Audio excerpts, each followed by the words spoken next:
Hey, some quick context. One, Gaussian Flush, I'm wrapping that up. What the next step for Gaussian Flush is to clean up the paper, implement some changes, but also to clean up the code and to share it publicly because that's the ideal for research.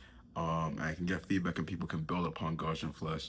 But in that same breath, when I'm working on the paper, a big aspect of or a big gap with the paper is that there was no benchmark I really used that was quantitative.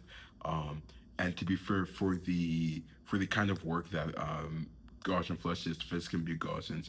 There's not a lot of benchmarks out there. I know there was one that was released recently at CVPR 2026, PhysGaya.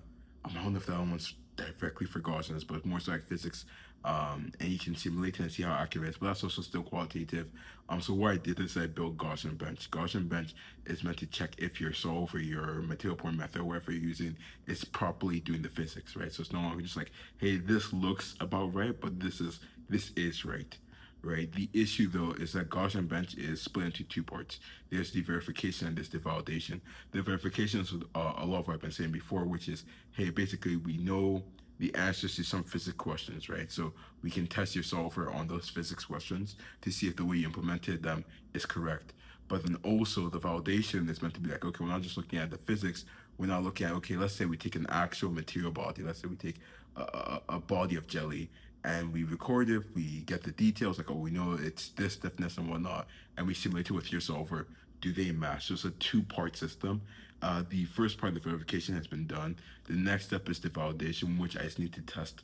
And it's like I'm trying to think of a better example because I don't have jelly on me, nor do I want to buy jelly and then try and estimate the details of the jelly. But um, I'm sure I'll find something. I'm just really happy that I'm making progress because I feel like they've been in this kind of limbo state for a while now, which has been unfortunate because one of my research partners, they want to see my code for Gaussian Flush. So I want to share that by tomorrow.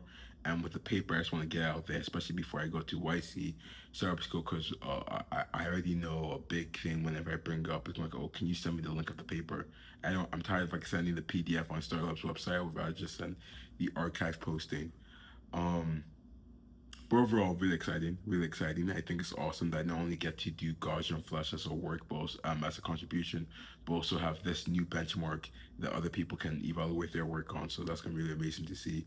And then if I start to benchmark stuff like Fizz Gaussian, I'm gonna try and get there's another one I'm forgetting it. Fizz Motion, I believe. I think Fizz Motion is the other one I'm thinking of. So I want to try and benchmark them and see how well they perform. I think it's gonna vary. I think Fizz Gaussian was pretty good, but I think like maybe others might be a bit might be a bit worse. So we'll see. But yeah, besides that, I have nothing else to say. So have a great day.